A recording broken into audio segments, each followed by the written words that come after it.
Welcome to another tutorial on data analysis fundamentals brought to you by X Creations. This is lesson 6, where we will be talking about the chi-square test. In lesson 4, we saw what non-parametric tests are, and we saw the Wilcoxon test. And in lesson 5, we walked you through the Mann-Whitney U test. So today we will be talking about the chi-square test, which is also called the Pearson's chi-square test or the chi-square test of association, and which is a non-parametric test used for testing relationships between categorical variables. It is used to find out if there is a relationship between two categorical variables. You might want to revise our lesson 1, where we talked about variables, categorical variables, and those measured at the nominal or ordinal level, and of course we talked about scale. So you might want to visit our lesson 1 to get an in-depth of what categorical variables are.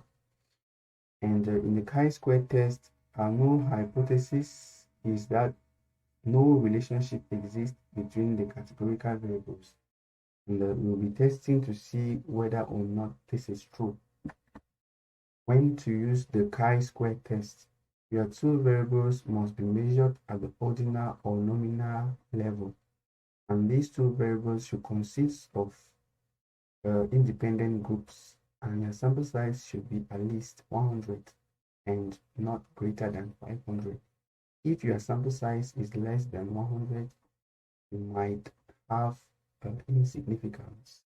Your sample size is way too much, the chi-square test might always give you significance. So to take note,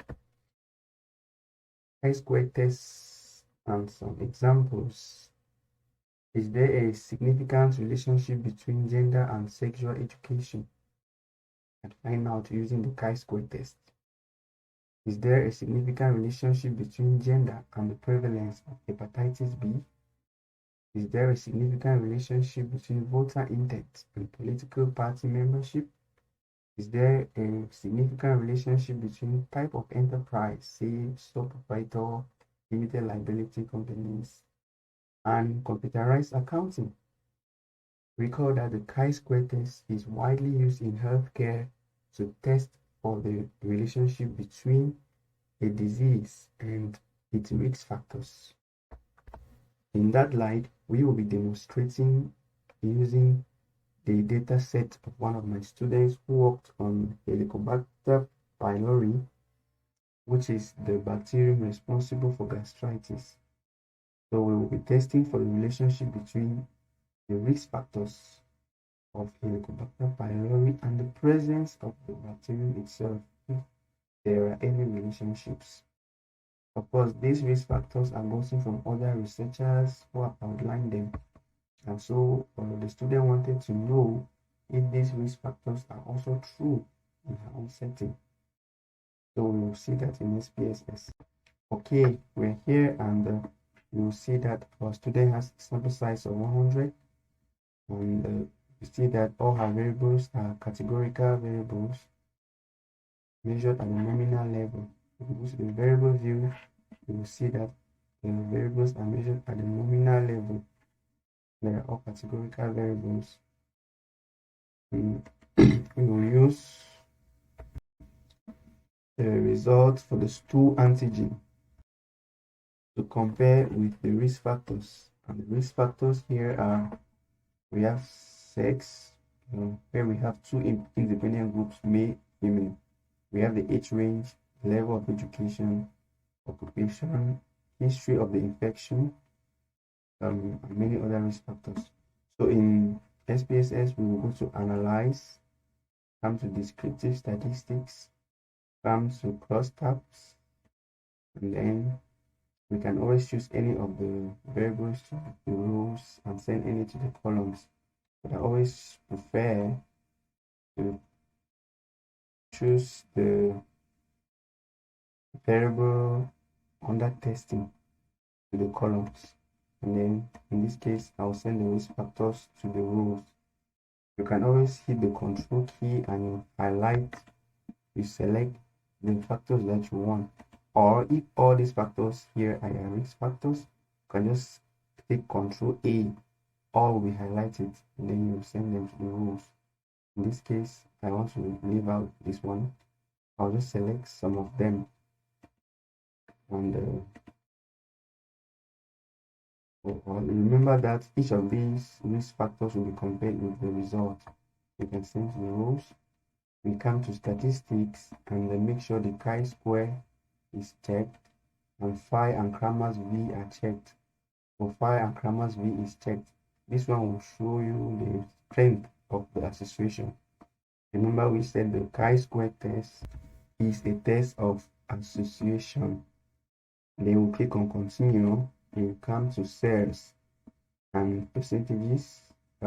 Since we had sent the risk factors to the rows, I would prefer to get the percentages for the rows as well. You can check all of these to get the percentages for the column and the total. But I prefer to get the ones for the rows since I have sent all my risk factors to the rows, as you can see here. Okay, so you can continue. If you want to have display clustered bar charts, you can check this one. For me, it's not always necessary, so click on OK.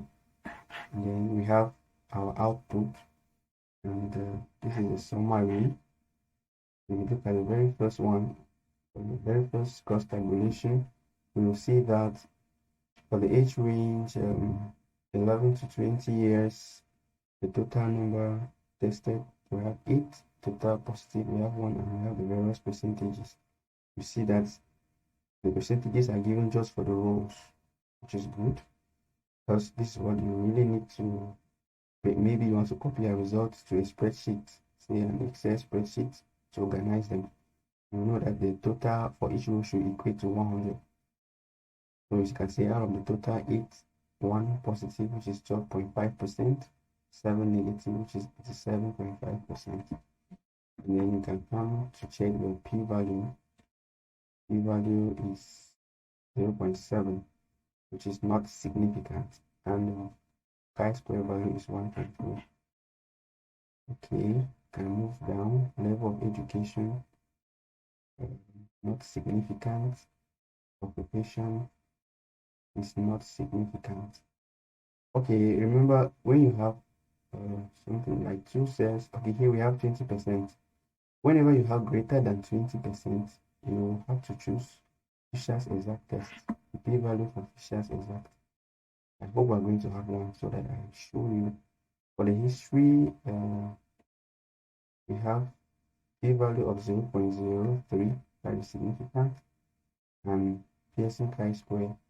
So there is a relationship between history of Helicobacter pylori infection and the presence of the bacterium itself.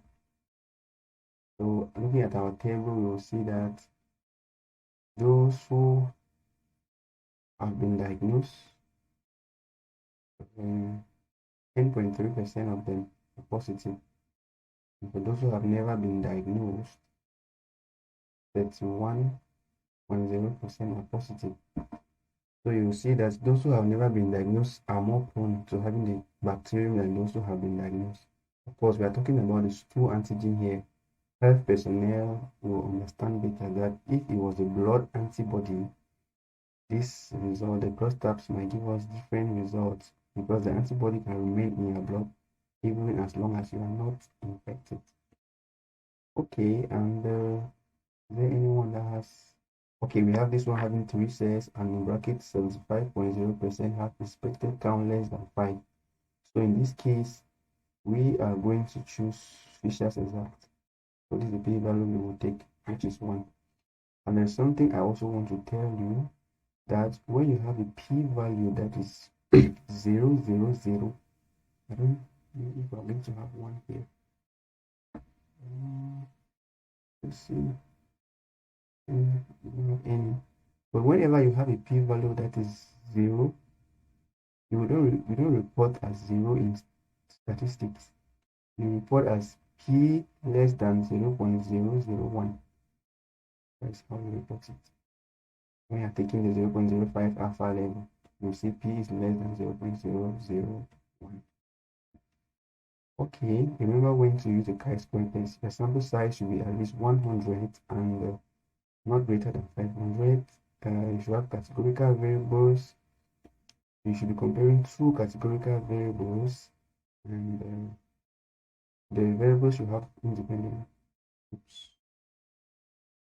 Remember to hit the like button and subscribe to our channel for the fundamentals to get more on the fundamentals of data analysis in SPSS. See you in lesson 7, where we will talk about logistic regression. Thank you.